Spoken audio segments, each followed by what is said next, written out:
झारखंड के सरकारी सिस्टम को अजायब घर कहना ज़्यादा मुनासिब होगा, क्योंकि यहाँ काम नहीं कारनामे होते हैं। विभागों का कामकाज काफ़ी सुस्त है। यदि किसी को खरगोश को हराने वाले कछुए की रफ्तार पर शक है तो एक बार उसकी झारखंड के सरकारी सिस्टम से रेस कराई जाए। लिख कर देता हूँ, कछुआ ही जीतेगा। भगवत गीता का सार है, कर्मण्येवाधिकारस्ते मा फलेषु कदाचन, अर्थात कर्म करो, फल की चिंता मत करो। यहाँ विभाग और उसके कर्मियों पदाधिकारियों को फल की इतनी फिक्र रहती है कि कर्म की परवाह नहीं करते।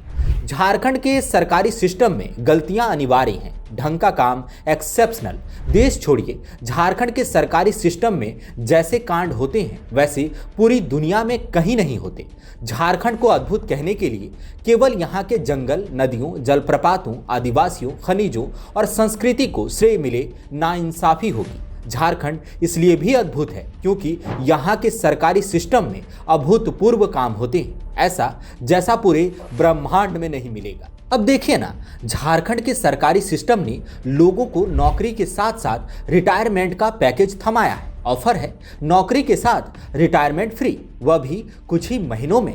मंशा पर शक नहीं कीजिए, सरकारी सिस्टम लोगों को हलकान नहीं करना चाहता। क्यों नौकरी में जिंदगी खपाना है? आखिर एक दिन तो रिटायरमेंट का दिन आना है। जिस काम में सालों लगते हैं उसे महीनों में तब्दील कर देने का कारनामा केवल झारखंड में हो सकता है। जी हाँ, सही सुन रहे हैं आप। झारखंड में पिछले साल जिन 10,000 सहायक आचार्यों की बहाली हुई थी उनमें से सैकड़ों लोग कुछ ही महीने बाद रिटायरमेंट की कगार पर खड़े हैं। कई लोग तो ऐसे भी मिले जो ज्वाइनिंग से पहले ही रिटायर हो गए थे। कुछ 1 महीने में तो कुछ लोग 3 महीने में रिटायर होने वाले हैं। कुछ लोगों के पास महज 5-6 साल की नौकरी बची है। 2 उदाहरण सामने रखता हूं। दैनिक हिंदी प्रभात खबर में छपी रिपोर्ट के मुताबिक राजकीय प्राथमिक विद्यालय केचरिया मेराल में पदस्थापित सहायक आचार्य अंबिका चौधरी ने 2 दिसंबर को स्कूल में सेवा दी थी। 31 जनवरी 2026 को रिटायर हो गए। दूसरी ओर प्राथमिक विद्यालय अकरवा टोला में पदस्थापित राजेश कुमार श्रीवास्तव ने भी 2 दिसंबर 2025 को स्कूल ज्वाइन किया था। 31 मार्च 2026 को रिटायर हो जाएंगे। आप ही बताइए, ऐसी नौकरी से किसे क्या मिला? बच्चों को 2-3 महीने ही पढ़ने का मौका मिला और शिक्षकों के हिस्से तो शून्य आया। अंबिका चौधरी ने तो सहायक आचार्य के तौर पर अपनी पहली सैलरी तक नहीं उठाई। ऐसा क्यों हुआ, कैसे हुआ, किसकी गलती से हुआ? कई सवाल हैं। सवालों का जवाब जानना भी जरूरी है ताकि आप सरकारी सिस्टम का तिलिस्म समझ पाएंगे, सरकारी नौकरी की अंधी दौड़ का मतलब जान पाएंगे कि नौकरी पर सरकारी दावों के चमकते दमकते पोस्टर और बैनर के पीछे कितना अंधेरा है।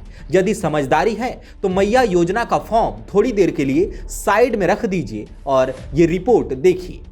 29 नवंबर 2025 को मुख्यमंत्री हेमंत सोरेन के हाथों सहायक आचार्यों को नियुक्ति पत्र मिला था। सरकार ने 10,000 सहायक आचार्यों को नियुक्ति पत्र दिया। हैरानी की बात है कि इनमें से 500 से ज्यादा लोगों के पास कुछ ही महीने की नौकरी बची है। किसी के पास 2 महीने, किसी के पास 6 महीना तो किसी के पास 4 या 6 साल। इनमें से कुछ लोग तो ज्वाइनिंग से पहले ही रिटायर हो गए। मुश्किल 2 तरफा है। अव्वल तो स्कूलों में दोबारा शिक्षकों की कमी होगी और दूजा इन शिक्षकों को पेंशन या सेवानिवृत्ति के बाद मिलने वाला वैधानिक लाभ नहीं मिलेगा। हालात ऐसे हैं कि इन 10,000 सहायक आचार्यों में से 25% लोग 2030 तक सेवानिवृत्त हो जाएंगे। मजाक उसे नहीं कहते जो कॉमेडी किंग कपिल शर्मा, सुनील ग्रोवर, रवि गुप्ता या कुणाल कामरा करते हैं। झारखंडी जनमानस के साथ असली मजाक तो यहाँ का सरकारी सिस्टम करता है।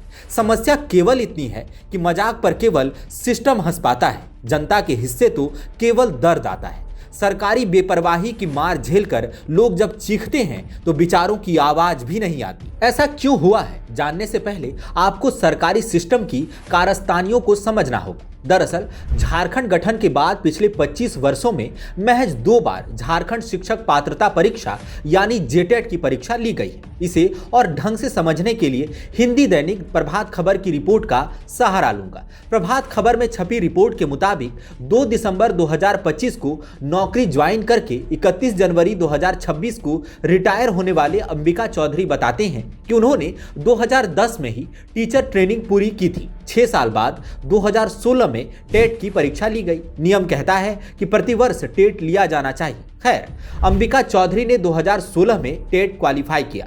7 साल के लंबे इंतजार के बाद वर्ष 2022 में 26,000 पदों पर सहायक आचार्य की बहाली निकली। जब तक नियुक्ति मिलती, अंबिका चौधरी रिटायरमेंट की उम्र में पहुंच चुके थे। नतीजा, 2 दिसंबर 2025 को स्कूल में सेवा दी और 31 जनवरी 2026 को विदाई लेनी पड़ी। उसी प्रकार राजेश कुमार श्रीवास्तव ने 1991 में ही ग्रेजुएशन कर लिया था। 2011 में टीचर ट्रेनिंग ली। 2 बार टेट हुआ, पहली बार 2012 में और दूसरी बार 2016 में।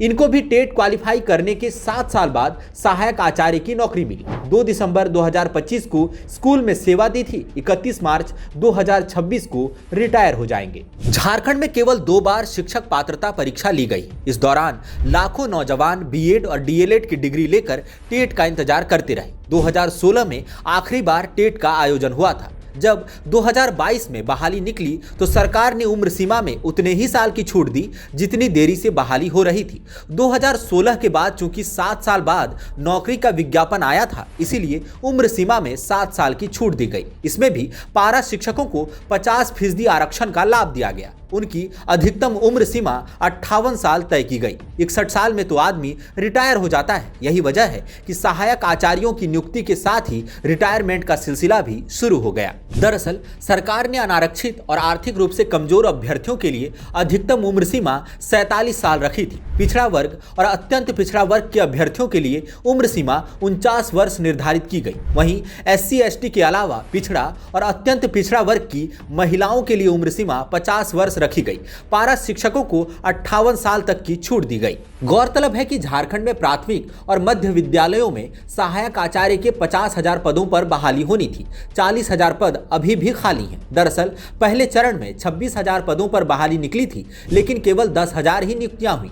16,000 पद खाली रह गए। दूसरे चरण में 24,000 सहायक आचार्यों की बहाली निकलेगी। यदि उम्र सीमा से लेकर जेटेट के आयोजन तक की विसंगतियां बरकरार रहीं तो यही स्थिति आगे भी होगी। अभ्यर्थियों के लिए न तो नौकरी का मतलब होगा और न ही बच्चों के लिए शिक्षकों का। सहायक आचार्य की इसी नियुक्ति में 16,000 पद खाली रह जाने का एक कारण यह भी था कि इसमें सीटेट पास अभ्यर्थियों को मौका नहीं मिला। इनमें हजारों पारा शिक्षक भी थे। दरअसल जब विज्ञापन आया तो उसमें सीटेट पास अभ्यर्थियों को मौका नहीं मिला। हाईकोर्ट जाने पर विज्ञापन में संशोधन करके सीटेट पास अभ्यर्थियों को भी मौका मिला। वे परीक्षा में शामिल भी हुए, लेकिन एक गुट सुप्रीम कोर्ट चला गया। दलील दी कि विज्ञापन में पहले सीटेट शामिल नहीं था, बाद में कैसे शामिल किया गया। सुप्रीम कोर्ट ने सरकार को निर्देश दिया कि सीटेट क्वालिफाइड अभ्यर्थियों को हटाइए। इससे करीब 85,000 लोग नियुक्ति प्रक्रिया से बाहर हो गए। नतीजा, धड़ाधड़ रिटायरमेंट हो रहा है। पहले ही 16,000 पद खाली हैं। जिनकी नौकरी लगी है वे भी कुछ ही महीनों और सालों के मेहमान हैं।